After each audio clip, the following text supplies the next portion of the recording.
যুবকরা তোমাদের হাতে পায়ে ধরে বলে যায়, তোমরা যদি দিনদার বিবি পেতে চাও, দুনিয়ার ভিতরে যদি দিনদার বিবি চাও, তোমরা আজকের থেকে মুখে দাড়ি তুলিয়ে নাও, আজকের থেকে মুখে দাড়ি তুলে নাও, 5 ওয়াক্ত সালাত আদায় করো, 5 ওয়াক্ত সালাত আদায় করো। যখনই তুমি বিবাহ করতে যাইবা, যখনই তোমার মুখে দাড়ি দেখবে, দিনদার মেয়ে পছন্দ করবে। সুবহানাল্লাহ। আর যদি দেখো তোমার মুখে দাড়ি নাই, দিনদার মেয়ে তোমাকে কখনো পছন্দ করবে না। আমি দিনদার মেয়ে কখনো দাড়ি ছাড়া যুবকের সাথে বিবাহ বলবো না। আর যখনই দাড়ি নাই ক্রিম সেভ করেছো, তোমাকে পছন্দ করব ওই যে লাইলা মার্কা চরিত্রহীন মহিলা। কথা বলেন ঠিক কি না? যুবক ঠিক বলছি? ওই যে লাইলা আছে, লাইলা মার্কা মেয়ের মতন যুবকরা তোমাদের কপালে আসবে। আর আসবে কি পরিমণির মতন আসবে। কথা বলেন ঠিক কি না? আর তোমার মুখে যদি দাড়ি থাকে, দেখবা রাবিয়া বসরির মতন তোমার বিবি আল্লাহ তাআলা মিলাইয়া দিবে। সুবহানাল্লাহ। তুমি দিনদার মেয়ে ঘরে আনবা, ওই দিনদার মেয়ে তোমার মাকে ভালোবাসবে, তোমার বাবাকে ভালোবাসবে, শ্বশুরকে মহাব্বত করবে। দিনদার মেয়ে শাশুড়িকে মা বলিয়া ডাক দিবে, আর মনে মনে ভাববে আমারও তো মা আছে, এটাও আমার মা। এই বলিয়া বাড়িতে যে ওই যে মা আছে, মাকে যেভাবে আদর যত্ন করতো, ওইভাবে তেমনি ভাবে তোমার মাকেও আদর যত্ন করবে। কথা বলেন ঠিক কি না? আর যদি লাইলা মার্কা আছে, পরিমণির মতন যদি ওই নষ্টামি মার্কা মেয়ে আসে, দেখবেন তোমার মাকে ভালোবাসবে না, শ্বশুরকে ভালোবাসবে না। আর বলবে কি তুমি যদি আমাকে যদি ভালোবাসতে চাও, আমাকে যদি ভালোবাসতে চাও, তোমার মা বাবাকে সেপারেট করে দাও। কথা বলেন ঠিক কি না? গাছ ভালো হলে ফসলও ভালো হবে। কথা বলেন ঠিক কি না? কোম্পানি যদি ভালো হয়, অবশ্যই প্রোডাকশন মালও ভালো হবে। কথা বলেন ঠিক কি না? আমি যদি কোম্পানি যদি খারাপ হয়, ওখান থেকে যতই ভালোর আশা করি কাজ হবে না, হবে না, হবে না। কথা বলেন ঠিক কি না? ও যুবক ভাই, আজকের থেকে তুমি প্রতিজ্ঞা করো, মুখে দাড়ি তুলবো, এমনকি দিনদার মেয়ে বিয়ে করব। দিনদার মেয়ে যদি বিবাহ করতে পারো, কেমন ফায়দা হবে, কেমন ফায়দা হবে। ও যুবক ভাই, কেমন ফায়দা হবে? তুমি যখন তোমার বিবি যখন ঘরে আসবে, দেখবে তোমাকে নামাজের তাগিদ দিবে, তুমি তো নামাজ পড়বা, শাশুড়িকে মহাব্বত করবে। তারপরে কি হবে? আল্লাহ তাআলা যদি ওই গর্ভে যদি আল্লাহ তাআলা যদি সন্তান দেয়, বর্তমান সময় তো অন্যরকম হয়ে গেছে। ডাক্তার বলে যখনই পেটে সন্তান আসে টেস্ট করে, টেস্ট করার পরে যদি ধরা পড়ে, আর বলে কোনো কাজকর্ম করা যাবে না। কথা বলেন ঠিক কি না? কাজকর্ম করা যাবে না। কি করা যাবে? বর্তমান করে কি, এই যে একটা মোবাইল কিনে দেয় বিবিকে, অ্যান্ড্রয়েড সেট কিনে দেয়, কয় ওয়াইফাইয়ের ব্যবস্থা করিয়া দেয়, না হয় 500 টাকা দিয়ে এমবি কিনিয়ে দেয়। ঘরের ভিতরে থাকে, ঘরের ভিতরে থাকে। ওই যে মোবাইলের ভিতরে লাইলা মার্কা অপবিশ্বাস বিভিন্ন নায়িকাদের নাটক সিনেমা দেখে। কথা বলেন ঠিক কি না? নাটক সিনেমা দেখে পেটে সন্তান আছে, তাসির হবে কি হবে না? ওই সন্তান আস্তে আস্তে করিয়া বড় হলে কি হবে? শাকিব খানের মতন লুচ্চা হবে, লাইলার মতন লুচ্চা হবে, পরিমণির মতন লুচ্চা হবে। আর যদি ওই পেটে থাকা অবস্থায় যদি তুমি তোমার বিবি যদি কোরআন পড়ে, এটার নাম কি বলেন তো দেখি?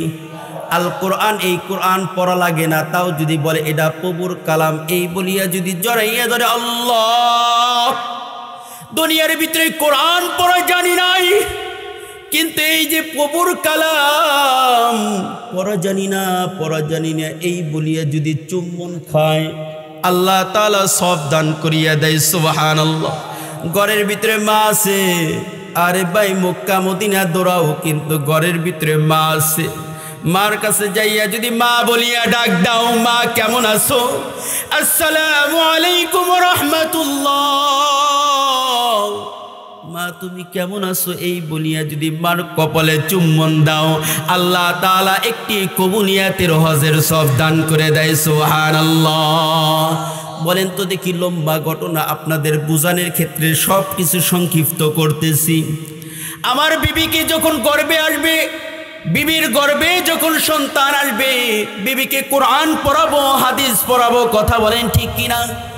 তারপরে যখন সন্তান যখন আল্লাহ তাআলা যখন ভূমিষ্ঠ করবে, দুনিয়ার ভিতরে পাঠাইবে, সুন্দর দেখি একটা নাম রাখো, আজান দাও, ডান কানে আজান দাও, বাম কানে আকামত দাও। তারপরে যখন আস্তে আস্তে বড় হবে, আল্লাহ আল্লাহ আল্লাহ আল্লাহ নাম শিখাইয়া দাও। তারপরে যখন আরো একটু বড় হবে, সুন্দর বলি করিয়া যখন কথা বলা শিখবে, এই যে সামনে মাদ্রাসা, আর একটা দেখলাম মাদ্রাসা ভর্তি করিয়া দাও। খোদার কসম করিয়া বলি, ওই সন্তান কখনো নাস্তিক হবে না, কথা বলেন ঠিক কিনা? আর যদি বলি সন্তান পেটে যখন আসবে, বিভিন্ন রকমের সিনেমা যদি দেখি, বলেন তো দেখি খারাপ তাসির আসবে কি আসবে না?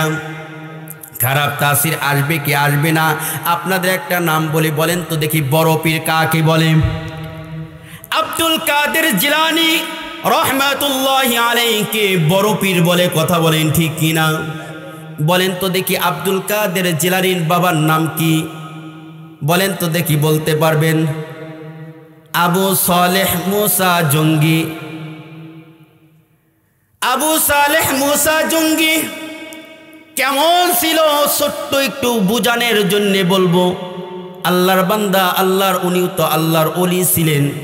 বলেন তো দেখি, আমার আপনার যখন ক্ষুধা লাগে, মনে হয় যখন যা আসে তাই খেয়ে ফেলি, কোনটা হারাম কোনটা হালাল অনেক সময় বুঝি না, কথা বলেন ঠিক কিনা? খাওয়ার পরে কি করলাম? হারাম জিনিস খেয়ে ফেললাম, কথা বলেন ঠিক কিনা? তখন অনুতপ্ত আসে, আল্লাহ তুমি মাফ করিয়ে দাও। আবু সালেহ মুসা জঙ্গি রহমাতুল্লাহি আলাইহি নদীর পাশ দিয়ে যায়, পেটে ক্ষুধা, একটা আপেল বসিয়ে যায়। আল্লাহর বান্দা আপেলটা তুলিয়ে খেয়ে ফেলে। আল্লাহর বান্দা খেয়ে ফেলার পরে ভাবতেছি, কি করলাম? এই ফল জানি কার অনুমতি ছাড়া এই ফলটা খেয়ে ফেললাম। কিয়ামতের হাসরের ময়দানে এই ফলের জন্য তো আমার জাহান্নামে যেতে হবে। আল্লাহর বান্দা নদীর পাশ দিয়ে আস্তে আস্তে খুঁজতে দেখতে পাই, নদীর পাশে একটা বাগানের থেকে একটা আপেল ওই নদীর ভিতরে পড়েছে। আল্লাহর বান্দা বাগানের ভিতরে প্রবেশ করার সঙ্গে সঙ্গে পাহারাদাররা বলে, তুমি কি চোর নাকি? তুমি কেন বাগানের ভিতরে প্রবেশ করেছো? তুমি মনে হয় আপেল কিংবা ফল চুরি করার জন্য আসছো। চলো যাই, বাদশার কাছে নিয়ে যাই, তোমার বিচার করা হবে। কিতাবের ভিতরে পড়লাম, আল্লাহর বান্দাকে নিয়ে যাওয়া হয়। আল্লাহর বান্দাকে যখন হাজির করা হয়, আবু সালেহ মুসা জঙ্গি রহমাতুল্লাহি আলাইহি বলেন, ও বাদশাহ, আমি চুরি করার জন্য আসি নাই। কি করার জন্য আসছো? কই নদীর পাশ দিয়ে যাই, নদীর মাঝখান দিয়ে একটা আপেল যায়, আমি আস্তে আস্তে কুড়িয়ে নিজের কাছে আর নিয়ে নিজের মনে কুড়িয়ে খেয়ে ফেলেছি। ও আল্লাহর বান্দা বাদশাহ, আমি মাফ চাওয়ার জন্য এসেছি। বাদশাহ মনে মনে ভাবে, দুনিয়ার ভিতরে কত লোক দেখলাম, কত বাগান থেকে আপেল চুরি করিয়া খাইলো, ডাকাতি করিয়া খাইলো, কিন্তু নদীর মাঝখান দিয়ে একটি আপেল যায়। আপেল যাওয়ার পরে আল্লাহর বান্দা যেহেতু মাফ চাওয়ার জন্য আসছে, উনি কোনো সাধারণ ব্যক্তি নয়। সুবহানাল্লাহ। কিতাবের ভিতরে পড়লাম, আল্লাহর বান্দা বাদশাহ আবু সালেহ মুসা জঙ্গি রহমাতুল্লাহি আলাইহিকে বলা হয়, আল্লাহর বান্দা তোমারে মাফ করতে পারি, কিন্তু কারণ আছে। কি কারণ? আমার বাড়িতে 12 বছর তোমার দাসত্ব করতে হবে, আমার বাড়িতে 12 বছর তোমাকে কর্মচারী করতে হবে। সুবহানাল্লাহ।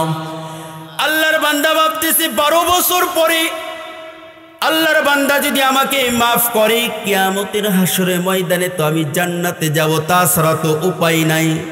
আল্লাহর বান্দা দীর্ঘ 12 বছর দীর্ঘ 12 বছর কাজ করার পরে বলতেছে, আল্লাহর বান্দা বাদশাহ আমাকে কি মাফ করছেন কিনা? কিতাবের ভিতরে পড়লাম আরো 12 বছর কথা বলা হয়েছে, তারপরেও রাজি। সুবহানাল্লাহ বলেন। আজকে যদি আমার আর আপনার হতো, একটা আপেলের জন্য 12 বছর তোমার কর্মচারী করব, একটা আপেলের বদলে তোমার 12টা আপেল দিব, তারপরে তোমার কথা শুনতে পারবো না। কথা বলেন ঠিক কিনা? কি পরিমাণ আল্লাহর ভয়, কি পরিমাণ আল্লাহর ভয়। আল্লাহর বান্দাকে বলা হলো মাফ করতে পারি। তুমি কি বিবাহ করেছো? কয় না, আমি বিবাহ করি নাই। তো আমার একটা মেয়ে আছে, তুমি যদি বিবাহ করো তোমারে মাফ করে দিও। সুবহানাল্লাহ বলেন। আল্লাহর বান্দা বলে, হ্যাঁ বিবাহ যেহেতু করা লাগবে, তারপরেও যদি আপেলের মাপ যদি নিতে পারি, তারপরেও বিবাহ করিয়া আমার আপেলের মাপ নিব। কিতাবের ভিতরে পড়লাম আল্লাহর বান্দা রাজি হয়ে গেল। আবু সালেহ মুসা জঙ্গি রহমাতুল্লাহি আলাইহি রাজি হওয়ার পরে বলতেছে, বাদশাহ বলে, ও আল্লাহর বান্দা, বিবাহ রাজি হয়েছো, শুধু তাই নয়, তুমি কি জানো আমার মেয়ের চোখ অন্ধ, আমার মেয়ে কথা বলতে পারে না, আমার মেয়ে কানে শুনতে পারে না, আমার মেয়ে ওর চলাফেরা করতে পারে না, পাও নোলা। সুবহানাল্লাহ বলেন। বলেন তো দেখি, এই প্রস্তাব যদি আপনাকে দেয়, বিবাহ করবেন? যতই রাজা বাদশাহ হয় না কেন, কথা বলতে পারে না, চোখে দেখে না, কানে শুনে না, হাত নোলা, পাও নোলা, বলেন তো দেখি বিবাহ করবেন? আল্লাহর বান্দা ভাবতেছে, দুনিয়ার ভিতরে আমি কষ্ট করি, কিন্তু আপেলের মাপ নিয়ে কবরে যাই। কথা বলেন ঠিক কি না? আল্লাহর বান্দা কি করলো? রাজি হয়ে গেল।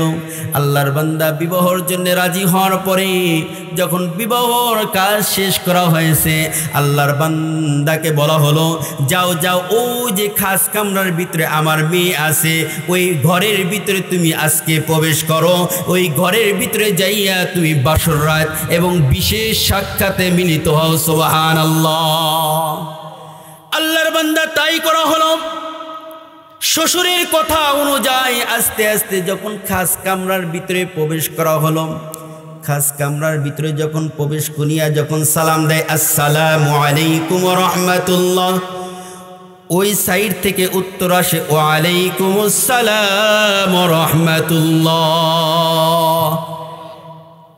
আল্লাহর ওলি আবু সালেহ মুসা জঙ্গি রহমাতুল্লাহি আলাইহি খাস কামরার ভিতর থেকে বের হইয়া চলে আসে। আমি মনে হয় ভুল রুমের ভিতরে ঢুকেছি। শ্বশুরের কাছে আসিয়া বলে, শ্বশুর, আব্বা, আপনি আমাকে ভুল রুম দেখাইয়া দিয়েছেন। আমার ওই রুমের ভিতরে যখন আমি সালাম দিয়েছি, উত্তর দিয়েছি ওয়া আলাইকুমুস সালাম। আব্বা গো, আপনারা বলেছেন আপনার মেয়ে কথা বলতে পারে না, কিভাবে সালামের উত্তর দেয়? মনে হয় ভুল রুমের ভিতরে ঢুকেছি। আল্লাহর বান্দা বাদশাহ বলে, বাবা গো, ভুল রুমের ভিতরে ঢোকো নাই। সুবহানাল্লাহ বলেন। কেন ভুল রুমের ভিতরে ঢুকি নাই? হ্যাঁ হ্যাঁ, আমার মেয়ে কথা বলতে পারে নাই। কি কারণে বলেছি? আমার মেয়ে আমি ব্যতীত বেগানা পুরুষের সাথে কোনোদিন কথা বলে নাই। সুবহানাল্লাহ বলেন, সুবহানাল্লাহ বলেন। অন্ধর কথা বলেছি, এই চোখ দ্বারা আমার মেয়ে কোনোদিন বেগানা পুরুষকে দেখে নাই। সুবহানাল্লাহ। আমার মেয়ে এই পা দিয়ে কোনোদিন মার্কেট করতে যায় নাই, এই হাত দিয়ে কোনোদিন খারাপ কাজ করে নাই। আমার মেয়ে অনেক সুন্দর, অনেক সুন্দর। আমার মেয়ে দিনদার পরহেজগার মেয়ে। আমার মেয়ে আল্লাহওয়ালা মেয়ে। এই আল্লাহওয়ালা মেয়ে, আমি ভাবছিলাম এই আল্লাহওয়ালা মেয়েকে আমি একটা দিনদার আল্লাহওয়ালার সাথে তুলিয়ে দিব। যেদিন তুমি আমার কাছে একটা আপেলের ক্ষমা চাওয়ার জন্য এসেছো, ওই দিনই আমি বুঝেছি তুমি একজন আল্লাহওয়ালা। সুবহানাল্লাহ। মা ছিল আল্লাহওয়ালা? বলেন তো দেখি, মা ছিল আল্লাহওয়ালা? বাবা ছিল আল্লাহওয়ালা, ওই গর্ভে থেকে আল্লাহ তাআলা আল্লাহর ওলি জন্ম দিয়েছেন, তার নাম আব্দুল কাদের জিলানী রাহমাতুল্লাহি আলাইহি। সুবহানাল্লাহ। ও যুবক ভাই, তোমাদের জন্য কথাটা শুনলাম, তোমাদের জন্য এই কারগুজারিগুলো নিয়ে আসলাম, এই ঘটনাটা নিয়ে আসলাম। যুবক ভাই, তোমরা যদি আব্দুল কাদের সন্তানকে বানাইতে চাও, তোমরা যদি খাজা মাইনুদ্দিন বানাইতে চাও, তোমরা যদি মামুনুল হক বানাইতে চাও, তোমরা যদি চরমোনাই পিসাব বানাইতে চাও, তোমার সন্তানদেরকে সর্বপ্রথম বিবিকে ঠিক করো, তুমি আল্লাহওয়ালা হও। ওই গর্ভে থেকে দেখবা আল্লাহ তাআলা মামুনুল হকের মতন সন্তান জন্ম দিবে। কথা বলেন ঠিক কিনা? আর যদি যুবকরা ফেটটা যায় পরিমণি লাইলা বেগমের মতন মেয়ে বাড়িতে আনো, ওই ঘরের ভিতরে শান্তি থাকবে না। ওই গর্ভে থেকে যেগুলো সন্তান হবে সবটি লুচ্চা মার্কা হবে, বদমাইশ মার্কা হবে। কথা বলেন ঠিক কিনা? যুবক ভাইরা রাগ করতেছ? রাগ করো না, তোমাদেরকে একটু ওয়াশ করে যাও। যুবক ভাই, তারপরে আসো, তোমার সন্তানকে ইলম শেখাও। ইলম শেখানোর পরে আপনি দেখেন মাত্র 10,000 টাকা বেতন পায়, আছে কি নাই? ইমাম সাহেব, গ্রাম অঞ্চলে 10,000 টাকা বেতন, কিন্তু শহর অঞ্চলে অনেক টাকা বেতন, কিন্তু 10,000 টাকা বেতন পায়, কিন্তু মাকে কষ্ট দেয় না, আছে কি নাই? মাকে কষ্ট দেয় না। ইমাম সাহেব কোনোদিন মাকে কষ্ট দেয় না। এই যে পাশে হুজুর বসা আছে, পাশে হুজুররা বসা আছে, কিন্তু মাকে কষ্ট দেয় না। 10,000 টাকা বেতন পায়, ওই টাকা দিয়ে মা এবং বাবা সুন্দরভাবে চলে কি চলে না?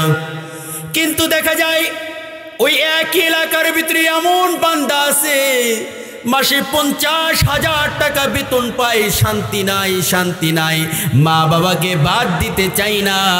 এলাকার ভিতরে দেখা যায় ওই মা মানুষের দ্বারে চায় খায়। কথা বলেন ঠিক কি না? আমি যেখানে থাকি মন্ডল গ্রুপ আছে, শুনলাম এখানে বলে মসজিদ মন্ডল নামে এক ব্যক্তি আছে। জীবন বড় শুনেছি পাশে, আমার মসজিদের পাশে একটা মন্ডল গ্রুপ আছে, শুনেছি বেলকুচি বাড়ি, ওই বাড়ির এই বেলকুচি এলাকার ওই ব্যক্তির এই গার্মেন্টস। বলেন তো দেখি, এই গার্মেন্টসে অনেক শ্রমিকরা কাজ করে কি করে না? আমার পিছনে অনেক সিরাজগঞ্জের, বেলকুচির এবং কাজীপুরের মুসল্লি বেশি। কাজীপুরের অনেক মুসল্লি আছে, আমার পিছনে নামাজ পড়ে।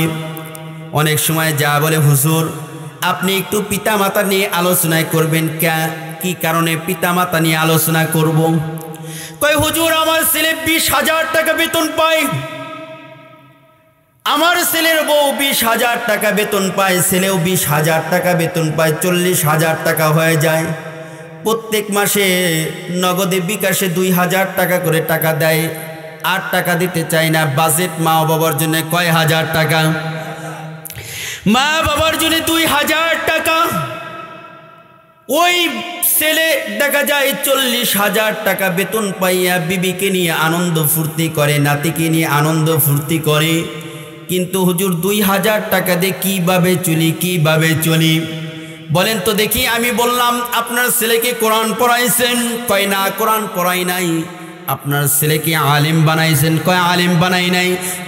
কোনোদিন কি মাদ্রাসা পড়াইছেন? কয় না, মাদ্রাসা পড়াই নাই।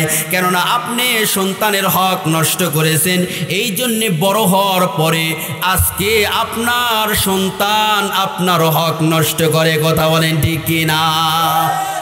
আজকে যদি আপনার সন্তানের হক আদায় করেন, দেখবেন খোদার কসম করিয়া বলি, ওই সন্তান কখনো পিতা মাতার অবাধ্য হবে না। কথা বলেন ঠিক কিনা? যতগুলো বৃদ্ধাশ্রম আছে কি নাই বাংলাদেশে, আপনি একটু তালাশ করিয়া, যুবক ভাইরা একটু তালাশ করিয়া দেখো, কয়টা হাফেজের বাবা আছে, কয়টা হাফেজের মা আছে, কয়টা ইমাম সাহেবের মা আছে, কয়টা আলেমের মা আছে, কয়টা আল মাদ্রাসার শিক্ষকের মা আছে। ওই যে রব্বে কারিম আল্লাহ তাআলার দরবারে কদমে তাহাজ্জুদ টাইমে সিজদা দেয়। আল্লাহ অল্প টাকা পায়, এর ভিতরে তুমি বরকত দাও, বরকত দাও, বরকত দাও। দেখবো ওই টাকা দিয়ে মা এবং বাবা বিবি সহকারে চলে কি চলে না? ও ভাই, দুনিয়ার ভিতরে লক্ষ টাকার মালিক হও, আফসোস নাই, আফসোস নাই, কিন্তু ঘরের ভিতরে মা আছে। আজকে মা তোমারে মাদ্রাসা পড়াইতে পারে নাই, এখন তো বুঝতে পারো। আরে ভাই, এই যে কবরস্থান, এই কবরস্থানে কার জানি মা শুয়ে আছে, কথা বলেন ঠিক কিনা? এই কবরস্থানে কার জানি বাবা, এই কবরস্থানে কার জানি বাবা শুয়ে আছে, মা শুয়ে আছে। যে মা 10 মাস 10 দিন পেটে রাখলো, যে বাবা ঈদের দিন কোনো ভালো পোশাক পরে না, যে মা কোনোদিন ভালো পোশাক পরে না ঈদের দিন, গরিব হলেও তারপরে আমার খোকা, আরে আমার বাড়ির পাশে আমার শ্বশুর, আমার আত্মীয় স্বজনের ছেলে পেলেরা সুন্দর সুন্দর পোশাক পরবে। আমার ছেলে আব্দুর রহমান, আব্দুল করিম ঈদের দিন সুন্দর পোশাক পরবে না, এটা হতে পারে না। রাত্রিবেলায় স্বামী স্ত্রী যুক্তি করে, স্বামী স্ত্রী যুক্তি করে, স্বামী গো ঈদের দিন আসলো, আমার খোকাকে কিছু কিনে দিবা না? আমার খোকাকে কি কিছু কিনিয়ে দাও, ভালো দেখি একটা পাঞ্জাবি কিনে দাও, নয় ভালো দেখি একটা শার্ট কিনে দাও, ভালো দেখি নয় একটা জুতা কিনিয়ে দাও। ওই যে বাবা, দেখা যায় ঈদের দিন আলমারির ভিতরে একটা পুরান জামা আছে, পুরান জামা পরিধান করে বাবা, বাবা পুরান একটা স্যান্ডেল পাইদে ঈদের নামাজ পড়ার জন্য যায়।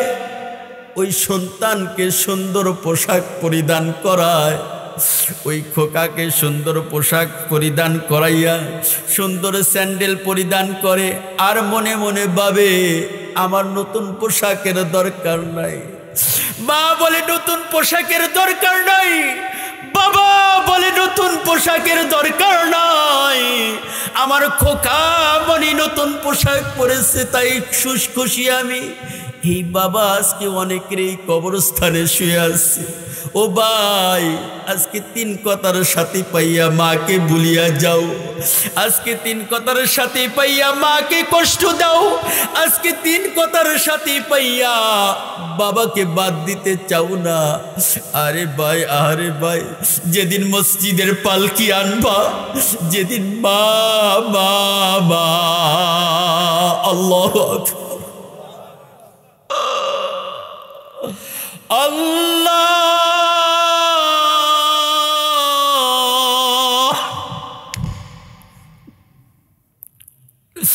যেদিন মা মা, যেদিন মসজিদের পালকি, যেদিন তোমার ঘরে দরজায় যাইবে, মা যেদিন দুনিয়া থেকে চলিয়া যাইবে, বাবা যেদিন দুনিয়া থেকে চলিয়া যাইবে, মাকে যেদিন গরম পানি দিয়ে যেদিন গোসল করাইবা,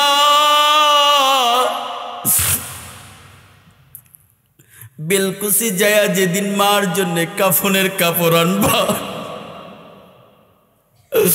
বেলকুচি যায়া যেদিন বাবার জন্য কাফনি কাপড় আনবা, মা বাবাকে যেদিন মসজিদের পালকির ভিতরে শোয়াইবা, ওই দিন যতই তুমি 20,000 টাকা দিয়ে মাকে ভালো পোশাক পরাইতে চাইবা, পারবা না, পারবা না। দুনিয়ার ভিতরে মা কতদিন বলতো, বাবা আজকে অসুস্থ, 5,000 টাকা দিবা না? আজকে আমার পকেটে 5,000 টাকা থাকার সত্ত্বেও অনেক সময় না করেছে। ওই মা যেদিন এই অন্ধকার কবরে থইবা যুবক, ওই দিন মা বলিয়া যতই ডাকো, দুনিয়ার ভিতরে যতই মা মা বলিয়া ডাকো, কিন্তু মার স্বাদ পাইবা না, মার স্বাদ পাইবা না। ও ভাই, আজকে বিভিন্ন জায়গায় যায় জান্নাত খোঁজাখুঁজি করি, আজকে বিভিন্ন জায়গায় দৌড়াদৌড়ি করি, দয়াল বাবার কাছে যাই, খাজা বাবার কাছে যাই জান্নাত কেনার জন্যে, জান্নাত কেনার জন্যে। বছরে বছরে উরুস হয়, 90,000 টাকা, 1 লক্ষ টাকা দিয়ে গরু নিয়ে যাই। আরে ভাই, দয়াল বাবার কাছে জান্নাত নাই, জান্নাত নাই। জান্নাত তো তোমার ঘরের ভিতরে, কথা বলেন ঠিক কি না? আজকে যাদের মা নাই, যাদের বাবা নাই, মনে হয় অন্তর ফেটে যায়। আজকে যদি মা থাকতো, কোটি কোটি টাকার মালিক হলাম, কোটি কোটি টাকার মালিক হলাম, মাকে কোন দিন ভালো পোশাক পরাইতে পারলাম না। ওই মা অন্ধকার কবরে শুয়ে আছে, কথা বলেন ঠিক কি না? ও ভাই, দুনিয়ার ভিতরে যতই জান্নাত খুঁজি পাইবা না, মাকে খুশি করো। আল্লাহ রসুলের সাহাবী, আল্লাহ রসুলের সাহাবী আলকামা রাদিয়াল্লাহু তাআলা আনহু নাম শুনছেন কিনা? আল্লাহ রসুলের সাহাবী, তিনি হজ করত, যাকাত দিত, জিহাদের ময়দানে যাইত।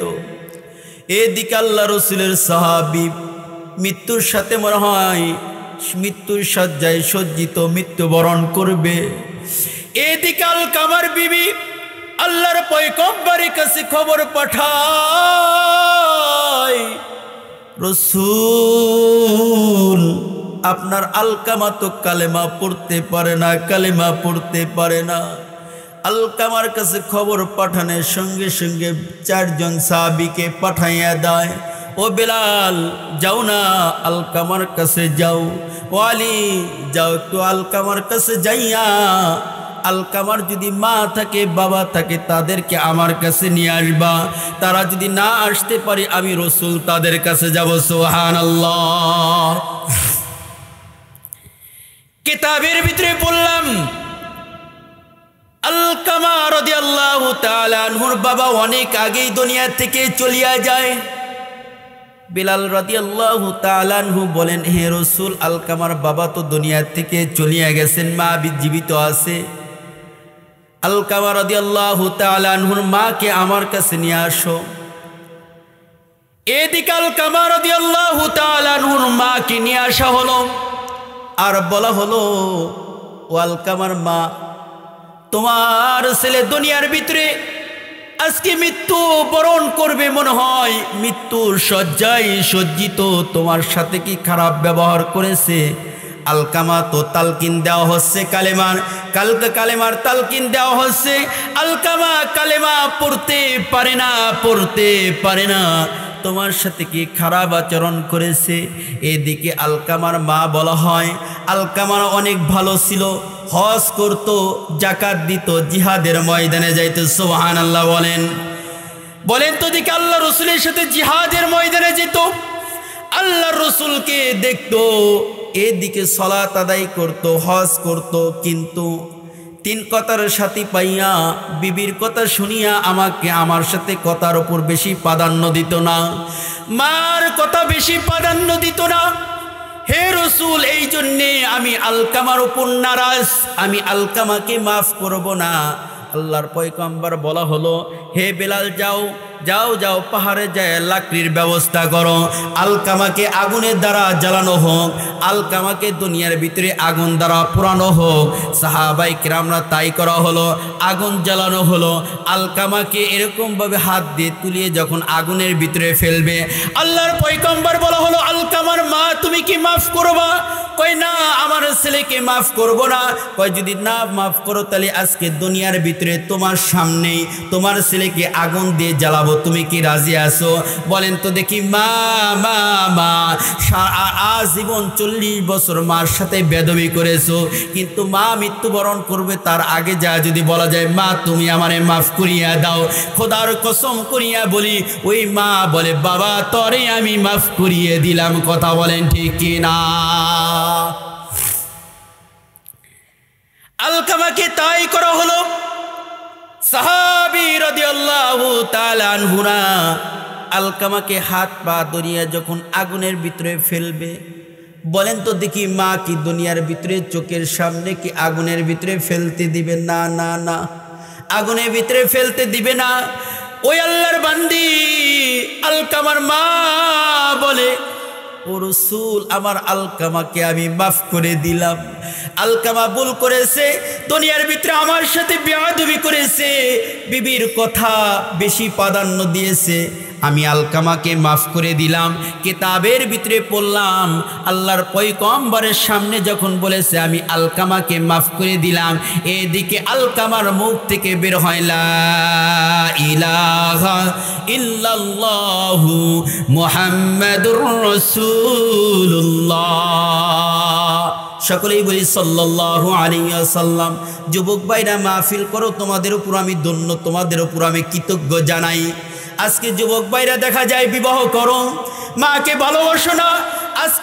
আজকাল দেখা যায় শিক্ষার হার বাড়তেছে, কিন্তু বেদবের সংখ্যাও বাড়তেছে। কথা বলেন ঠিক কিনা? আগেকার যুবকরা মুরব্বীদেরকে সম্মান করতো, কথা বলেন ঠিক কিনা? কিন্তু এখন দেখা যায় যুবকরা মুরব্বীদেরকে সম্মান করে না। এখন এমনও আবার মুরব্বী আছে যুবকদের পিছনে যাইয়া আঙ্গুল দেওয়ার চেষ্টা করে। কথা বলেন ঠিক কিনা? আছে কি নাই? আগেকার যুবকরাও ছিল ভালো, মুরব্বীরাও ছিল ভালো। কথা বলেন ঠিক কি না? মুরব্বী ভালো, যুবকরা সম্মান করত। আগেকার মুরব্বী ভালো ছিল, যুবকরাও সম্মান করত। এখন দেখা যায় মুরব্বীও কিছু মার্কা আছে, যুবকদের যায় পিছনে আঙ্গুল দেয়। বলেন তো দেখি, যুবকদের যায় যদি আঙ্গুল দেয়, ওই যুবক কি ওই মুরব্বীকে সম্মান করবে? এই জন্য আমাদের মুরব্বী বাবাদেরকে বলবো, চুল পাকা দাড়ি পাকা ওয়ালাদেরকে বলবো, যুবক ভাইদেরকে ভালোবাসবেন ইনশাআল্লাহ। এবং যুবকদেরকেও বলবো মুরব্বী বাবাদেরকে সম্মান করবো তো ইনশাআল্লাহ। ও ভাই, দুনিয়ার ভিতরে মা এমনই একটা বস্তু, দুনিয়ার ভিতরে মা বলিয়া ডাক দিলে কলিজা ঠান্ডা হয়। কথা বলেন ঠিক কিনা? যখনই মা বলিয়া ডাক দেওয়া যায় কলিজা ঠান্ডা হয়। মুহাম্মদুর রাসূলুল্লাহ বললি কলিজা ঠান্ডা হয়। মক্কার দিকে বাইতুল্লাহর দিকে তাকালে কলিজা ঠান্ডা হয়। কোরআনের দিকে তাকালে কলিজা ঠান্ডা হয়। হক্কানি উলামায়ে কিরামদের দিকে তাকালে কলিজা ঠান্ডা হয়। কথা বলেন ঠিক কিনা?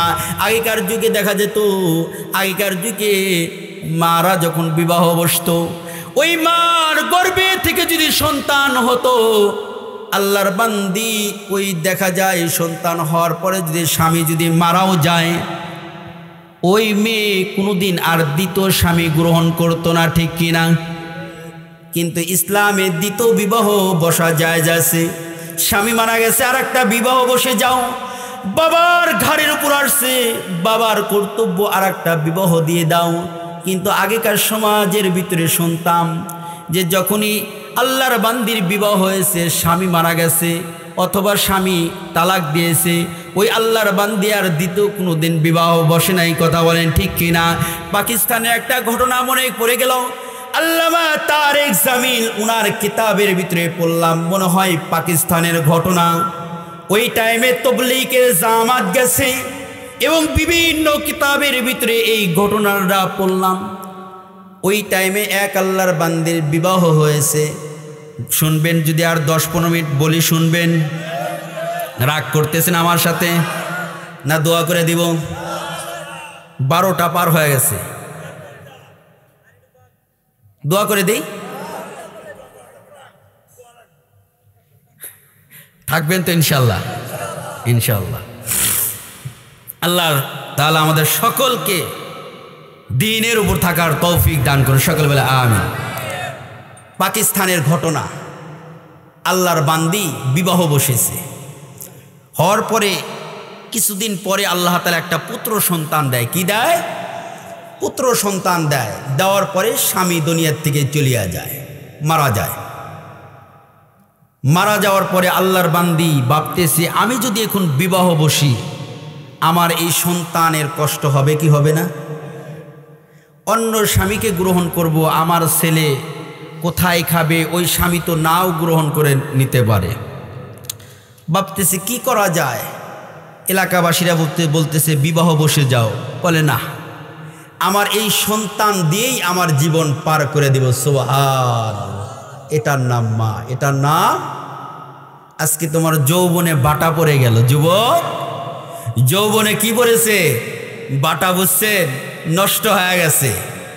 আপনার বিবি আর একটা খুঁজবে, ঠিক কিনা? না, ইয়াদা চলে না, আর একটা দরকার, ঠিক না?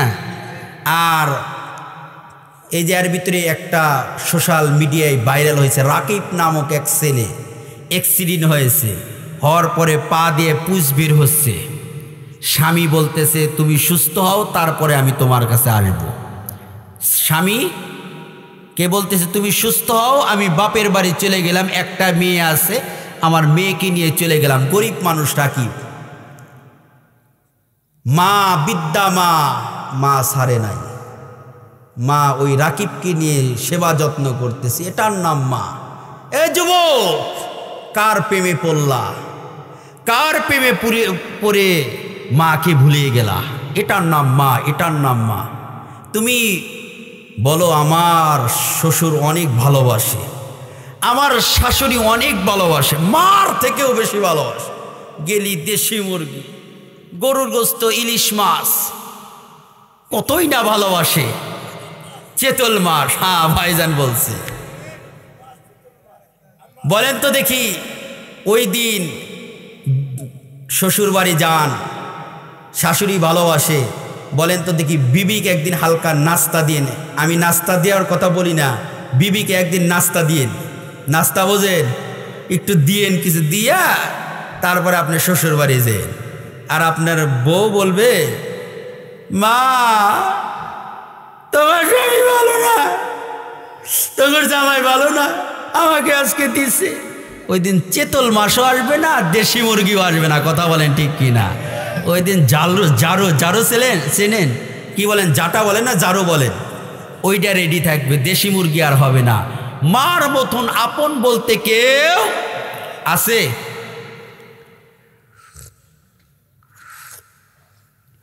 দুনিয়ার ভিতরে স্বার্থ ছাড়া মোহাব্বত করে কে? মা। আপনার টাকা আছে, কোটি টাকার মালিক, এলাকার সবাই মোহাব্বত করবে, আত্মীয় স্বজনরাও মোহাব্বত করবে। মা তো টাকা থাকলেও মোহাব্বত করবে, না থাকলেও মোহাব্বত করবে। আল্লামা তারেক জামিল ওনার কিতাবের ভিতরে লেখে, ওই আল্লাহর বান্দির স্বামী মারা যায়, ভাবতেছে আজীবন যতদিন জীবিত থাকি এই সন্তান দিয়েই আমার জীবন কাটায় দেব। সুবহানাল্লাহ বলে। তাই করা হলো। আস্তে আস্তে আল্লাহর বান্দি, স্বামীর বাড়িও দরিদ্র ছিল, বাপের বাড়িও কি দরিদ্র, অসহায়। কি করবে? মানুষের ধারে ধারে কাজ করে, জিয়ের কাজ করে, জিয়ের কাজ করিয়ে আস্তে আস্তে সন্তানকে বড় করে। বড় করার পরে বিবাহ দরকার আছে কি নাই? যখনই অন্য একটা মেয়ে বিবাহ করিয়া যখন বাড়ির ভিতরে আনছে, আনার পরে অশান্তির ঢেউ চলে। কিসের ঢেউ চলে? মার কথা বিশ্বাস করি না, বউ যদি কয় এক বাক্যে বিশ্বাস করে নি। আল্লাহর বান্দা তাই করা হলো। মুসলমান ভাইরা আমার কথাগুলো দিনের কান দিয়ে বুঝবেন। আল্লাহর বান্দা প্রত্যেক দিন বাড়িতে আসে, আর বিবি বলে স্বামী গো তোমার মা বালানা, তোমার মা বালানা। তুমি যখন কাজকর্ম করতে যাও তোমার মা আমার সাথে ঝগড়া করে। বলেন নাউজুবিল্লাহ। আল্লাহর বান্দা না ফরমান বান্দা, তাই করা হলো। একদিন নয়, দুই দিন নয়। আল্লাহর বান্দা বাড়িতে যখন আসে, বিবি বলে তোমার মা বালানা, তোমার মা বালানা। একদিন নয়, দুই দিন নয়, আল্লাহর বান্দি ওই বাড়ির থেকে চলিয়া যায়। এদিকে মাকে আসিয়া হামকি তামকি দেওয়া শুরু হলো। বলেন তো দেখি, কোনো নাফরমান বান্দা, কোনো বান্দা যদি মার সাথে ধমক নিয়ে কথা বলে, বলেন তো দেখি ঈমান থাকবে? মা যদি কষ্ট পায় তোমার জন্য জাহান্নাম, মা যদি কষ্ট পায় তোমার জন্য জাহান্নাম। আল্লাহর বান্দা একই অবস্থা, মাকে ধমক দিল, মা তুমি আমার বিবির সাথে খারাপ আচরণ করো, আমার বিবিকে তুমি কষ্ট দাও, এমনি এমনি ঝগড়া করো। মা বলে বাবা তোরে কত কষ্ট করিয়া লালন পালন করলাম, জিয়ের কাজ করিয়া মানুষের বাড়িতে কাজ করিয়া লালন পালন করলাম। এই যে বাড়ির পাশে আত্মীয় স্বজন আছে তাদেরকে জিজ্ঞাসা কর, আমার কোনো দোষ নাই বাবা, আমার কোনো দোষ নাই। তোর বউ এমনি এমনি পায়ে পাড়া দিয়ে আমার সাথে ঝগড়া করে, আমার সাথে ঝগড়া করে। আল্লাহর বান্দা নাফরমান বান্দা তাই করা হলো। বাড়ি থেকে যখন শ্বশুরলায় চলিয়া যায়, বিবি শ্বশুরলায় চলিয়ে গেছে। শ্বশুরলায় যায় বলতে, বিবি গো চলো যায়, আজকে আমাদের বাড়িতে যাই। কয় না, যাব না, তোমার মা এমনি এমনি আমার সাথে ঝগড়া করে, তোমার মাকে যদি শায়েস্তা করো তাহলে তোমার বাড়িতে আমি যেতে পারি। বলেন তো দেখি, নাফরমান সন্তান যারা তারাই তো বিবির কথা শুনবে, কথা বলেন ঠিক কিনা? যারাই নাফরমান সন্তান আজকের থেকে যারা মনে করবেন বইয়ের কথা শুনে তারা হিজলা, কথা বলেন ঠিক কিনা? মার কথা প্রাধান্য দেয় না, বাবার কথা প্রাধান্য দেয় না। যুবক ভাই, তোমরা যতই মাহফিল দাও, যতই দিনের কাজ করো, মার কথা যদি প্রাধান্য না দাও, মনে করব তোমরা হিজলা, কথা বলেন ঠিক কিনা? বইয়ের কথা শুনবা অবশ্যই, কিন্তু মার কথা আগে শুনবা, তারপরে বিবির কথা শুনবা, কথা বলেন ঠিক কিনা? আল্লাহর বান্দা নাফরমান সন্তান তাই করা হলো। ওনাকে শ্বশুর বাড়ির থেকে বিবিকে আনা হলো। বিবি বলে, তোমার মাকে সাথে ঝগড়া করতে হবে, তাই করে ঝগড়া করে। একদিন নয়, 2 দিন না, আবার কিছুদিন পরে বলে তোমার মাকে আঘাত করতে হবে। আল্লাহর বান্দা নাফরমান সন্তান বিবির কথা শুনিয়া মাকে আঘাত করে। মাকে এমন ভাবে আঘাত করে, বিদ্যা মা লাঠি দিয়ে যখন হাড্ডির উপর যখন আঘাত করেছে, বিদ্যা মা চোখের পানি সারিয়া বলে, বাবা, তোর বাবা দুনিয়ার থেকে চলিয়া গেল, আমি অন্য কোনো স্বামীর ঘরে গেলাম না, তোকে আস্তে আস্তে করিয়া লালন পালন করলাম এই দিন দেখার জন্যে, আজকে তোর মার খাওয়ার জন্য আজকে তোকে লালন পালন করলাম। আল্লাহর বান্দি বিদ্যা হাড়ের উপর যখন আঘাত করা হলো, আল্লাহ বলিয়া ডাক দিল, আল্লাহ, আমার সন্তানকে মানুষ করলাম, আজকে এই দিন দেখার জন্য আমার সন্তান আমাকে আঘাত করলো, আল্লাহ এর বিচার তুমি করো, এর বিচার করো। কিতাবের ভিতরে পড়লাম, আবার কিছুদিন যাওয়ার পরে আবার ওই বিবি এমনি এমনি ঝগড়া করে, শ্বশুরলায় চলিয়া গেল। আবার আগের মতন কাজ করিয়া যখন বাড়িতে আসলো, আসার পরে বলে, মা, তোমার পুত্রবধূ কোথায়? কয়, বাবা, তুই আজকে আমারে মারিস না, তুই বাড়ির পাশে আত্মীয় স্বজন আছে তাদের কাছে শুনিয়ে আয়, আমি তোর বউয়ের সাথে ঝগড়া করি নাই, তোর বউ এমনি এমনি আমার সাথে ঝগড়া করিয়া চলিয়া গেল, আমার সাথে ঝগড়া করিয়া চলিয়া গেল। এই বলিয়া আল্লাহর বান্দা মার সাথে রাগান্বিত হইয়া আবার যখন শ্বশুরলায় চলিয়া যায়, বইয়ের পাগল আছে কি নাই? দুনিয়ার ভিতরে মায়ের পাগল নাই, কিন্তু বইয়ের পাগলের অভাব নাই, কথা বলেন ঠিক কি না? আল্লাহর বান্দা বইয়ের পাগল শ্বশুর বাড়ি যাওয়ার পরে বলছে, বিবি গো চলো যায়। কয়, না না, তোমার ভাত খাবো না। কয়, তোমার মাকে যদি বাড়ির থেকে বের করিয়া দাও, নয় তোমার মাকে যদি হত্যা করো, তাহলে তোমার বাড়িতে যেতে পারি। কয়, না, মাকে কিভাবে হত্যা করব? কয়, তোমাকে একটা পরামর্শ দিক। এখনকার যুগের মতন তো পুলিশ ছিল না, এখনকার যুগের মতন তো র্যাব ছিল না, বিডিআর ছিল না, এরকম সিআইডি ছিল না। আগেকার যুগে এরকম দেখা গেছে আল্লাহর বান্দা মার জন্য ছেলের জন্য পাগল হইয়া, মা ছেলের জন্য পাগল হইয়া রাস্তায় ঘুরছে, কথা বলেন ঠিক কিনা? এরকম অনেক নজির দেখা গেছে।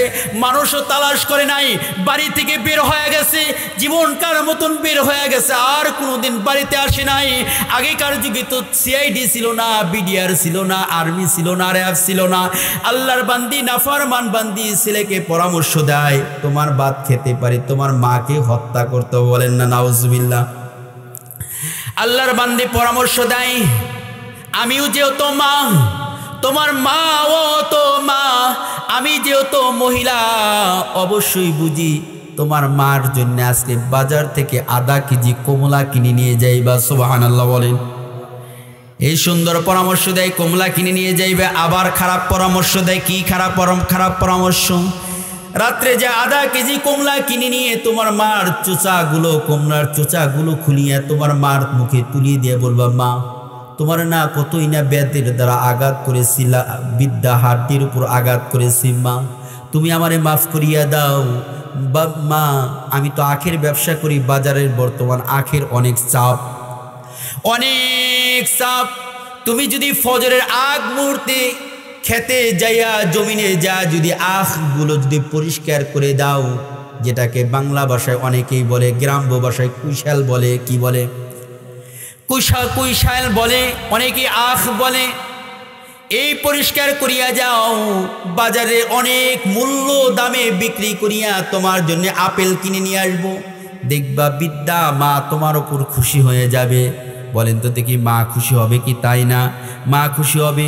নাফরমান বিবি একই প্রস্তাব দিল, মাকে আপেল কিনে নিয়ে বাজারে থেকে আপেল কিনে নিয়ে যখন জমিনে নিয়ে যাইবা, ওই টাইমে ফজরের আগ মুহূর্তে মাকে 2 টুকরা করবা। 2 টুকরা করিয়া ওই জায়গায় জমিনের ভিতরে খুঁড়বা, গর্ত করিয়া ওই জায়গায় তোমার মাকে দাফন করবা। দুনিয়ার কেউ জানবে না। কেউ যদি আমাকে জিজ্ঞাসা করে তোমার মা কোথায়, তোমার শাশুড়ি কোথায়, আমি একই কথা বলবো, আমার সাথে ঝগড়া করিয়া, আগের মতন ঝগড়া করিয়া কোথায় গেছে কেউ তল্লাশি করবে না। কথা বলেন ঠিক কিনা? আল্লাহর বান্দা, নাফরমান বান্দা বইয়ের পাগল। হিজলা মার্কা আছে কি নাই? হিজলা মার্কা বইয়ের পাগল। আল্লাহর বান্দা তাই করা হলো। বাজার থেকে আপেল কিনা হলো। আপেল কিনিয়া ঘরের ভিতরে যাইয়া বলতে, মা, ওই সন্তান যখনই মা বলিয়া ডাক দিছে, বিদ্যা মা বলে, বাবা তুই আমারে মারিস না। এই বিদ্যা হাড্ডির উপর যখন আঘাত করস, বাবা আমি সহ্য করতে পারি না। বাবা তোর কাছে মাফ চাই, মা হইয়া মাফ চাই। বাবা তুই আমারে আঘাত করবি না। এই বলিয়া যখন হাতে ধরতে যায়, দেখে কমলা টোপলা। বলে, মা আজকে তোমাকে মারার জন্য আসি নাই, মা জীবনে বুঝতে পারি নাই তোমার এই বিদ্যা হাড্ডির উপর আঘাত দিয়েছি। মা এই যে তোমার জন্য আধা কেজি কমলা কিনে নিয়ে আসছি, মা তুমি আমারে মাফ করিয়া দাও। বইয়ের কথা শুনিয়া তোমারে আঘাত করেছি, তুমি আমারে মাফ করিয়া দাও। এই বলিয়া যখন মার মুখের কমলাগুলো তুলে দেয়, মার মুখে যখন কমলাগুলো তুলে নেয়, বলেন তো দেখি, দুনিয়ার ভিতরে হজ করতে চাও, তুমি যদি বেশি বেশি হজ করতে চাও, তুমি মা বাবার খেদমত করো। মা জীবিত আছে, মার মাথায় একটু তেল মালিশ করিয়া দাও। যুবক ভাইরা, মার মাথায় একটু তেল মালিশ করিয়া দাও। মা বলবে, বাবা আমি একা একাই তেল দিতে পারি। তারপরে তুমি মাকে সুন্দর করিয়া তেল মালিশ করিয়া দাও। মার পায়ে তেল মালিশ করিয়া দাও। মাকে চুম্বন খাও। বাবার মুখে দাড়িতে তেল মালিশ করিয়া দাও। বাবার মুখে তেল মালিশ করিয়া দাও। হাতে পায়ে তেল মালিশ করিয়া দাও। বাবার চুলে তেল মালিশ করিয়া দাও। খোদার কসম করিয়া বলি, আল্লাহর কসম করিয়া বললে ভুল হবে না। মা বাবাকে যদি কোনো বান্দা গরিব ব্যক্তিও যদি হয়, মা বাবাকে যদি বেশি বেশি করে মহাব্বত করে, আল্লাহ তাআলা একটি কবুলিয়াতের হজের সওয়াব দান করে। ফেরেশতারা বলতে থাকে, আল্লাহ আল্লাহ, দুনিয়ার ভিতরে খালি এমনি খালি হজের সওয়াব দান করবা, তুমি কি ওই গরিব ব্যক্তিকে বাইতুল্লাহ জিয়ারত করাইবে না? ফেরেশতা যখনই দোয়া করে, আল্লাহ তাআলা এমন একটা ধনাঢ্য ব্যক্তিকে পাঠাইয়া দেয়। ধনাঢ্য ব্যক্তি আসিয়া গরিব ব্যক্তি বলে, মার পাগলওয়ালা ছেলেকে বলে, আল্লাহর বান্দা যাও আমার বদলে একটু বদলি হজ করিয়া আসে। কথা বলেন ঠিক কি না? আছে কি নাই? অনেক আছে। দেখা যায় কোটি টাকার মালিক গরিব মানুষ তকদির মিলাইয়া গেছে। আছে কি নাই? পাঠায় দেয়। আল্লাহর বান্দা তাই করা হলো। ঘরের ভিতরে বসিয়া মাকে আপেল তুলিয়া দেয় আর বলে, মা বইয়ের কথা শুনিয়া তোমাকে আঘাত দিলাম, কত রকমের কষ্ট দিলাম। মা তোমার জন্য আধা কেজি কমলা কিনে নিয়ে এসে, তুমি কি আমাকে মাফ করবা না? কয়, বাবা তুই যেহেতু ভুল বুঝতে পারছিস, তরে আমি মাফ করে দিলাম। সুবহানাল্লাহ বলেন। এটার নাম মা। বলে, বাবা তরে আমি মাফ করে দিলাম। তারপরে বলে, বাবা তোর জন্য কি করতে পারে? কয় মা তুমি বিদ্যা মানুষ, তোমারে কি করব, বাজারে অনেক আখের চাহিদা। তুমি যদি মা প্রত্যেক দিন যদি তুমি আমার সাথে জমিনে একটু যেতে পারো, আখগুলো যদি পরিষ্কার করে দিতে পারো, বাজারে যা আমি ভালো দামে বিক্রি করব, প্রত্যেক দিন তোমার জন্য আপেল কমলা ভালো ভালো খাবার নিয়ে আসবো।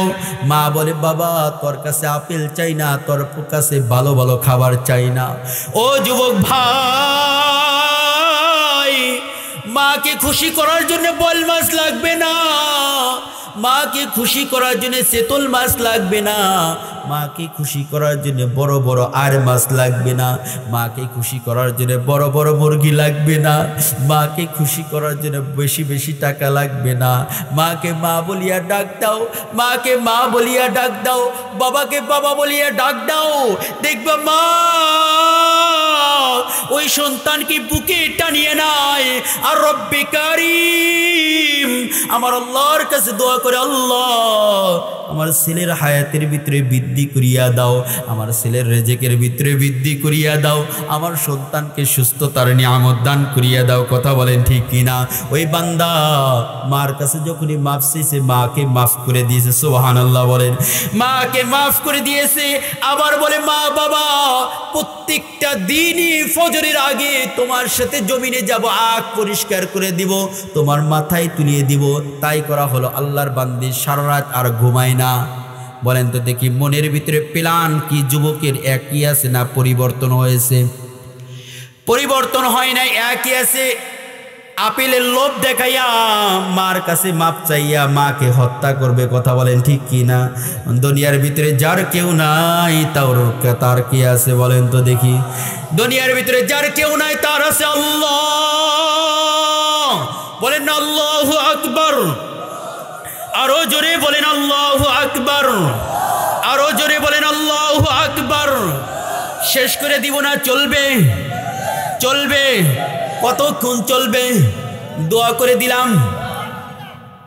12:30 বেজে গেছে। দোয়া করে দেই, দোয়া করে দেই।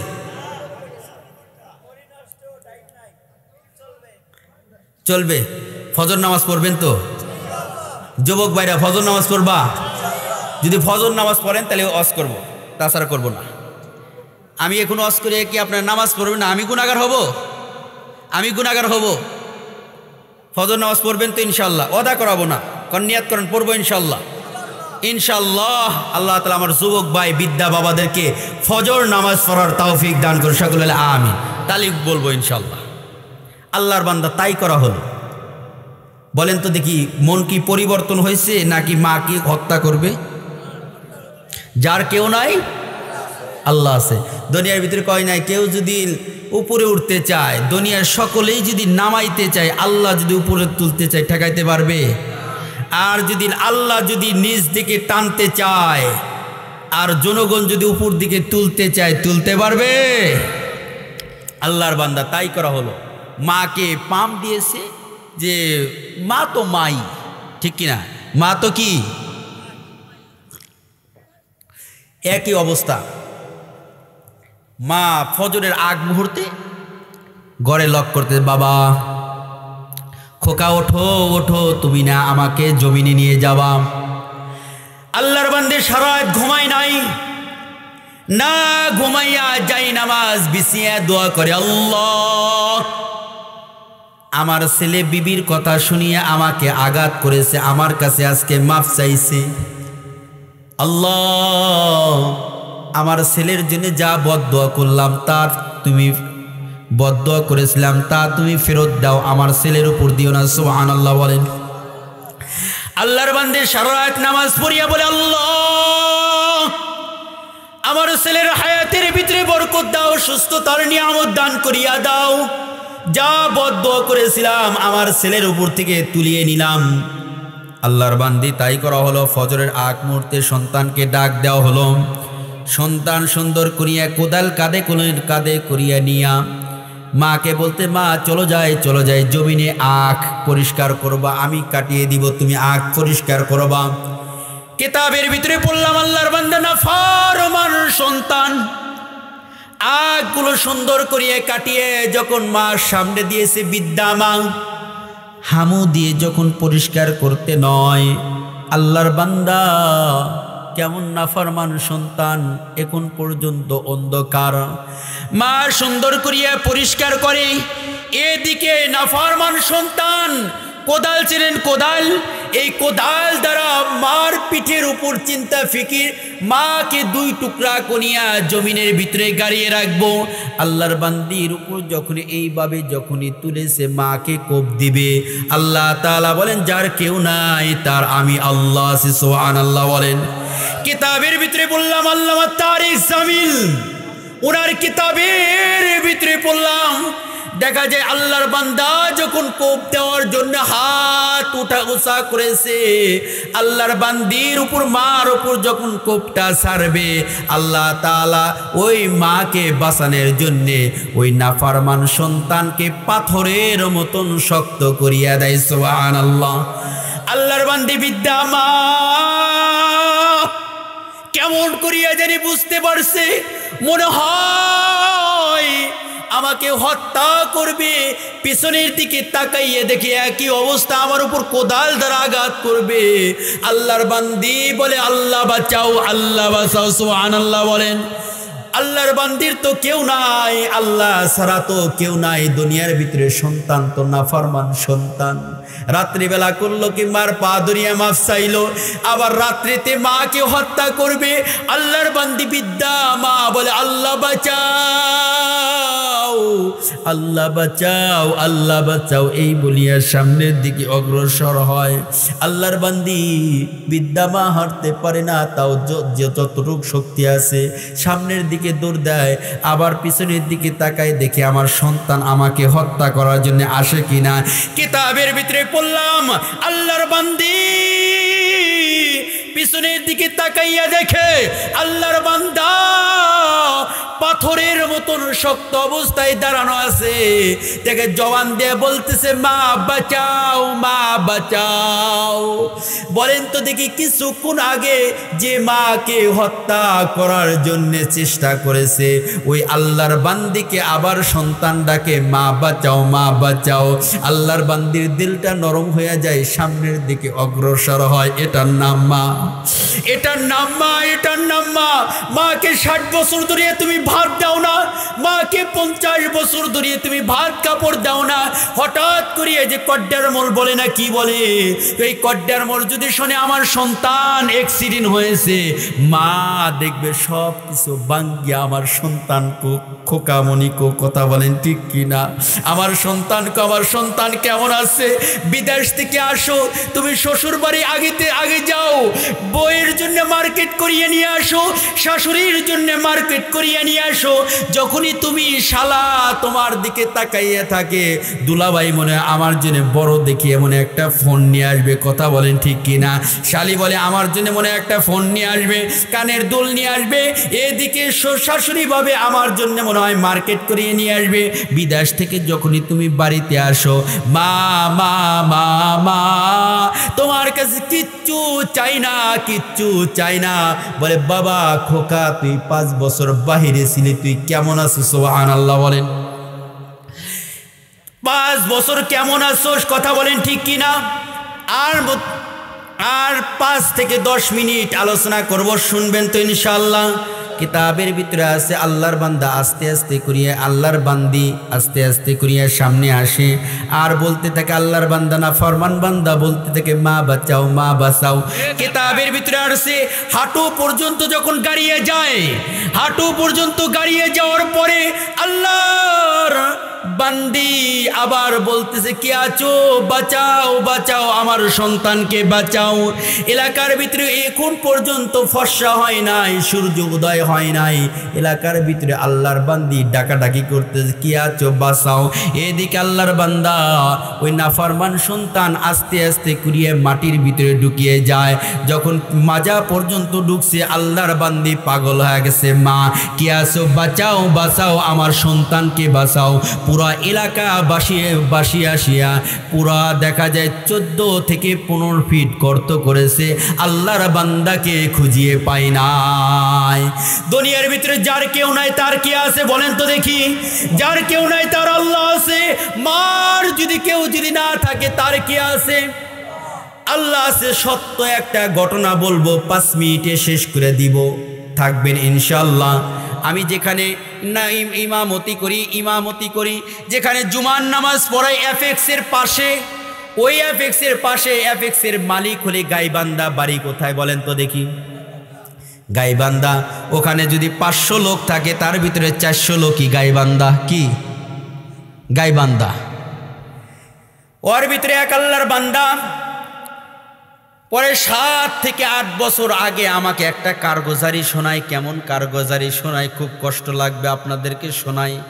এখান থেকে একটা নসিহত নিব আপনাদেরকে। দেখেন, দুনিয়ার ভিতরে মার সাথে বেয়াদবি করবেন, মার সাথে বেয়াদবি করবেন, একটা নসিহত বাস্তব ঘটনা আমার কাছে শোনাই। কেমন ঘটনা?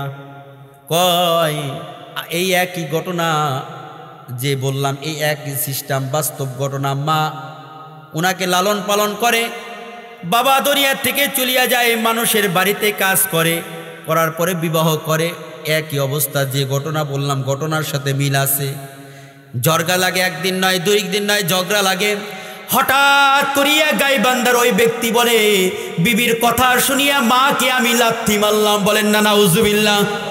রাগ করিয়া যখন আমার মাকে রাগ করিয়া লাথি মারলাম, লাথি মারার সঙ্গে সঙ্গে আমার মা পড়ায় 1 থেকে 2টা ডিগবাজি দিয়ে পড়ে গেল। এলাকার লোক আমাকে মার দিবে, আঘাত করবে। মাকে যখন লাথি মারলাম, এলাকার লোক আমাকে মার দিবে। মা বলে, না না, মার দেওয়ার দরকার নাই, ওর কপাল নিয়ে ও চলিয়া যায়। আজকে মাকে লাথি মারলো, ওর কপাল ভালো হবে না। কিতাবের ভিতর নয়, ওই আল্লাহর বান্দা, বাস্তব ঘটনা বলতেছি। আল্লাহর বান্দা আমাকে বলে, আমি রাগ করিয়া চান্দুরা এলাকা আসলাম, এফএক্সে চাকরি নিলাম। 6 মাস পর্যন্ত মা আমার সাথে কথা বলতে চায়, অন্যজনের সেট দিয়ে আমাকে ফোন দেয়, বলতে চাই, কথা বলতে চাই, আমি কথা বললাম না, মার সাথে রাগ করিয়া আছি। হঠাৎ করে রাত 12টার দিকে ফোন দিল। আমার চাচতো ভাই ফোন দিয়ে বলে, তোমার মা একটু কথা বলতে চায়, অসুস্থ। তারপরেও আমার মার সাথে আমি কথা বললাম না। বাস্তব ঘটনা বলতেছি, বাস্তব ঘটনা, এখান থেকে শিক্ষণীয় আছে। আল্লাহর বান্দা কথা না বলিয়া সেটটাকে সাইলেন্ট করলাম। সাইলেন্ট করিয়া যখন বালিশের নিচে রাখলাম, হঠাৎ করিয়া আবার রাত 3টার দিকে বারে বারে ফোন। আমি যখন ফোনটা, ওই আল্লাহর বান্দা বলেন, আমি যখন ফোনটা রিসিভ করলাম, আমার চাচতো ভাই বলে, ও চাচতো ভাই, তোমার মা তো এই টাইমে মারা গেছে। মরার আগে আমার খোকা কেমন আছে, খোকা কেমন আছে, এই বলিয়া মারা গেছে।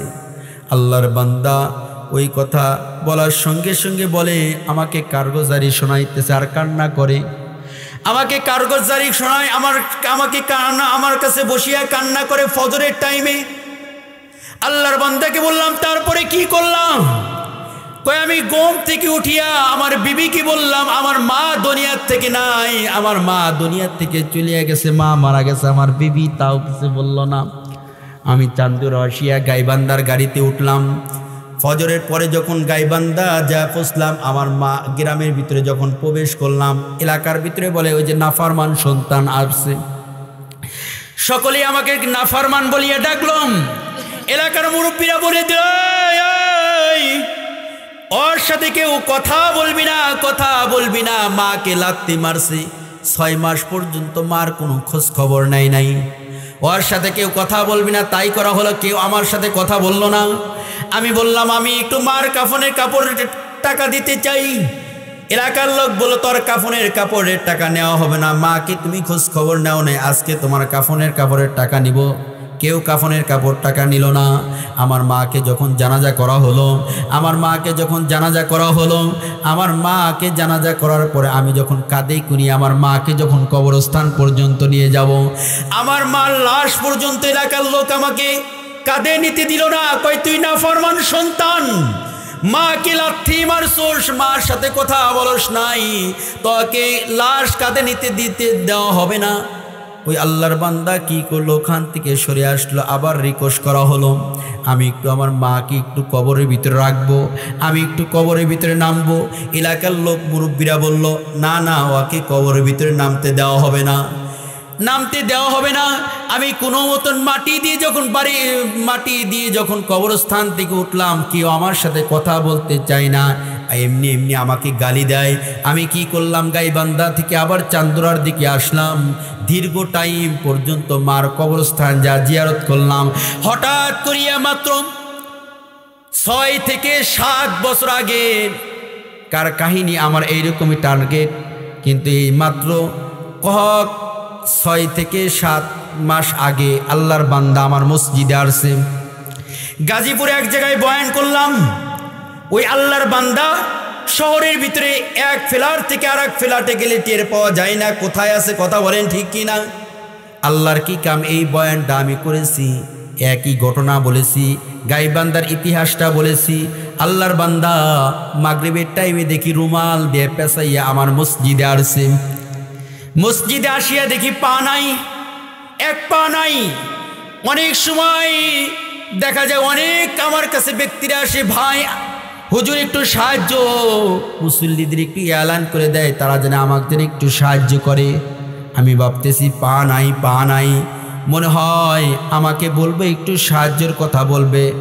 আল্লাহর বান্দা আসিয়া দেখি রুমাল দিয়ে দাড়ি রাখছে, দাড়ি বের করেছে, আমি চিনতে পারি না।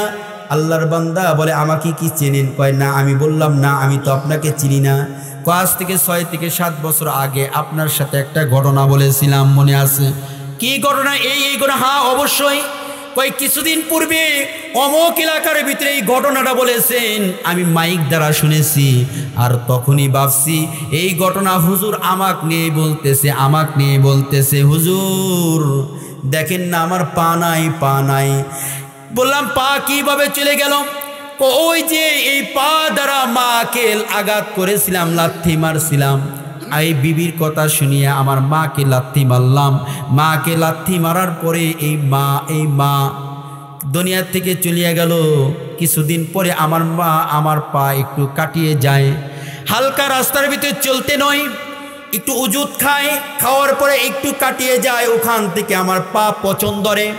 ডাক্তার বলে তুমি যদি বাঁচতে যাও পাওটা কাটিয়ে ফেলে দিতে হবে।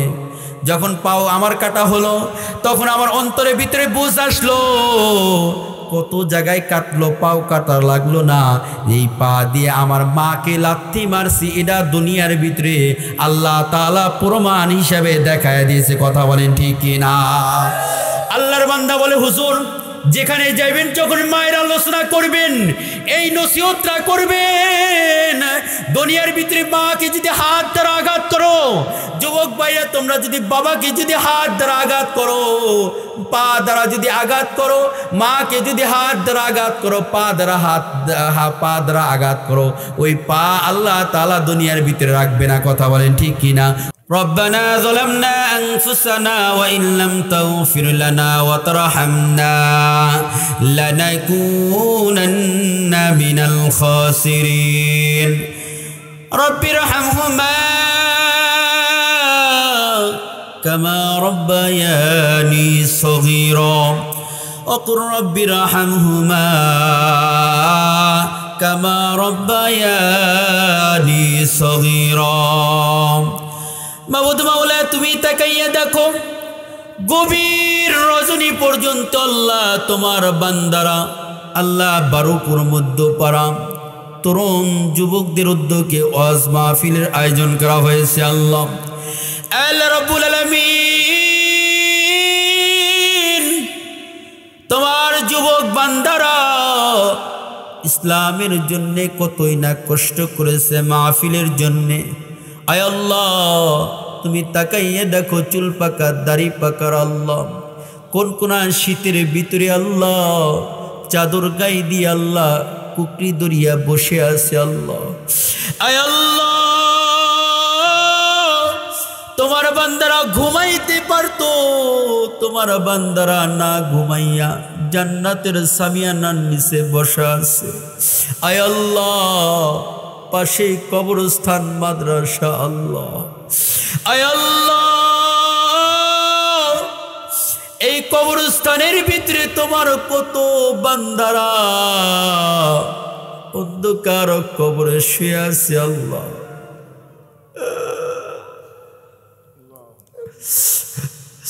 আল্লাহ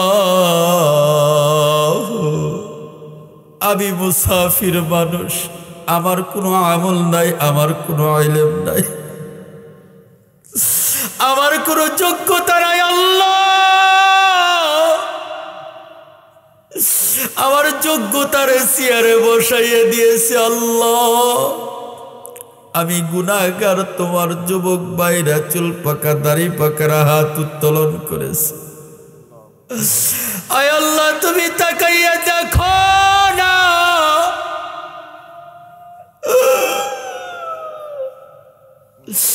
অনেকেরই মা নাই, অনেকেরই বাবা নাই। দেখো না আমিও কান্না করি, তোমার বান্দারাও কান্না করে। আল্লাহ আয় আল্লাহ তোমার অনেক বান্দারা আছে। আল্লাহ নিজের বাবাকে গোসল করাইছে, নিজের বাবাকে গরম পানি দিয়ে গোসল করাইয়া মসজিদের পালকির ভিতরে শোয়াইয়া নিজের মাকে গোসল করাইয়া নিজের মাকে জানাজা পড়াইয়া আয় আল্লাহ কাঁধে করিয়া বহন করিয়া আল্লাহ বেলকুসি বারুপুর মধ্যপাড়া কবরস্থানে থুইয়া দিয়েছে। আল্লাহ আমি গুনাহগার, আমার কোনো আমল নাই, আমার কোনো যোগ্যতা নাই।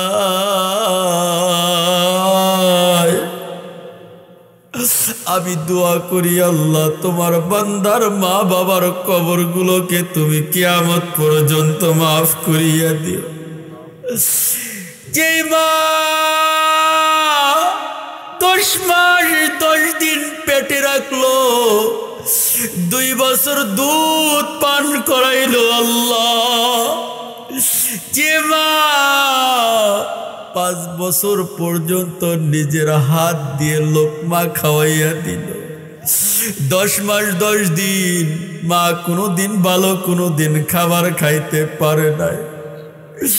যখনই খাবার খাইতে নাইছে ওই মা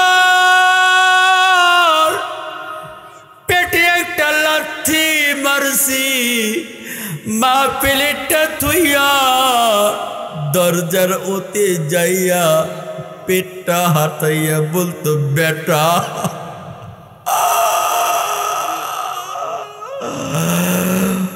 পেটটা হাতাইয়া বলতো বেটা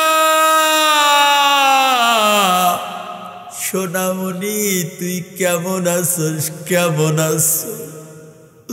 ওই মা কতই না কষ্ট করিয়া আমাদেরকে মানুষ করলো। ওই মা কোনোদিন ভালো পোশাক পরে নাই, ওই বাবা কোনোদিন ভালো পোশাক পরে নাই। ওই মা যাদের অন্ধকার কবরে বেলকুসি বারুপুর মধ্যপাড়া কবরস্থানে ওই মা যাদের শুয়ে আছে, আমি গুনাহগার, ওই মার কবরখানাকে তুমি জান্নাতের বাগান বানায়া দাও। আয় আল্লাহ এই কবরস্থানে যাদের আত্মীয় স্বজন অন্ধকার কবরে শুয়ে আছে, আল্লাহ আমি গুনাহগার, আমার কোনো আমল নাই, আমার কোনো যোগ্যতা নাই। এই কবরস্থানে যত মাইয়া অন্ধকার কবরে শুয়ে আছে, আয় আল্লাহ এই কবরস্থানে যারা শুয়ে আছে আল্লাহ তাদের কবরে তুমি আযাব দিও না। আল্লাহ আল্লাহ এই কবরের ভিতরে জানি না কি জাহান্নামের শেকলে ধরা আছে। আল্লাহ আল্লাহ তোমার বান্দারা যদি কবরের ভিতরে জাহান্নামের শেকলে ধরা পড়িয়া থাকে, আছে 8 ফেব্রুয়ারি আয় আল্লাহ শাবান মাসে, আল্লাহ এই শাবান মাসের উসিলা করিয়া আয় আল্লাহ এই কবরবাসীদেরকে তুমি মাফ করিয়া দিও। আল্লাহ আয় আল্লাহ যারা দান করেছে আল্লাহ আল্লাহ সকলের দানখানাকে তুমি কবুল করিয়া নাও। আয় আল্লাহ তাআলা আমার আগে আল আমিন সিদ্দিকী ওয়াজ করেছে, আহমদুল্লাহ ওয়াজ করেছে, আল্লাহ আব্দুর রউফ খোকন সাহেব ওয়াজ করেছে আল্লাহ সকলের ওয়াজগুলো তুমি কবুল করিয়ে নিও হেদায়েতের জরিয়া বানাইয়া দিও আল্লাহ আয় আল্লাহ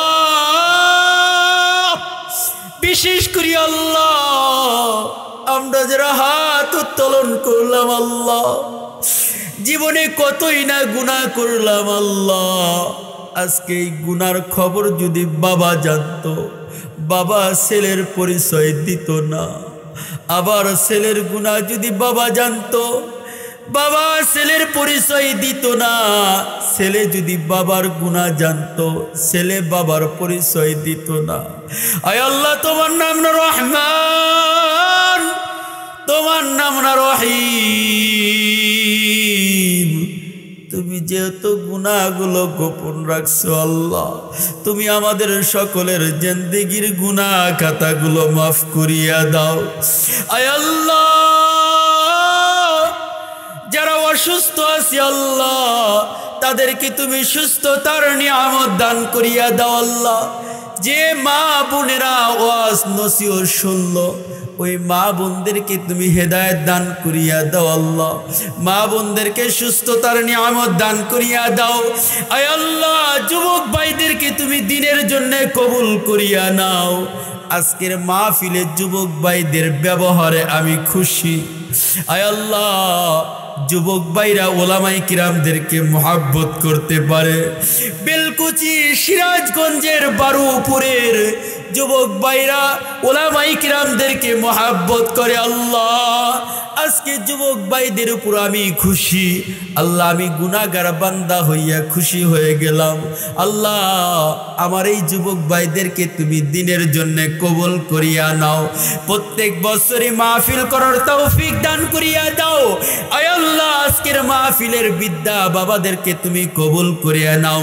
চুল পাকা দাড়িওয়ালাদেরকে কবুল করিয়া নাও আয় আল্লাহ দয়া করে মায়া করে আল্লাহ আমাদেরকে সকলকে নিষ্পাপ হইয়া কবরে যাওয়ার তৌফিক দান করে দিও আল্লাহ আয় আল্লাহ গুনাহ মুক্ত জীবন যাপন করার তৌফিক দান করিয়া দাও গুনার প্রতি ঘৃণা পয়দা করিয়া দাও আল্লাহ নেকির প্রতি আগ্রহ পয়দা করিয়া দাও আয় আল্লাহ তাআলা কবরস্থানের পাশে মাদ্রাসা এলাকায় আরেকটা মাদ্রাসা আছে আল্লাহ এই মাদ্রাসাগুলো দ্বীনের মার্কাজ হিসেবে কবুল করিয়া নাও আমার মুহাব্বতের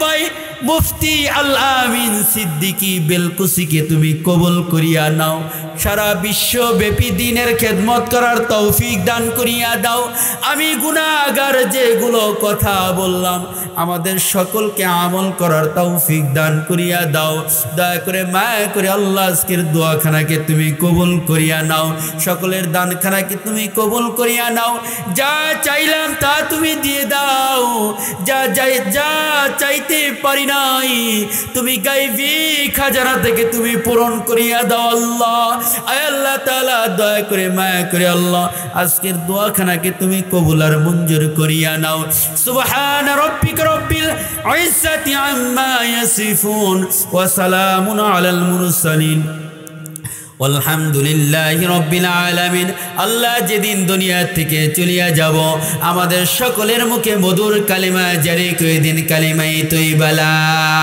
ইলাহা ইল্লাল্লাহু মুহাম্মাদুর রাসূলুল্লাহ সাল্লাল্লাহু আলাইহি ওয়াসাল্লাম আসসালামু আলাইকুম ওয়া রাহমাতুল্লাহি ওয়া বারাকাতুহু।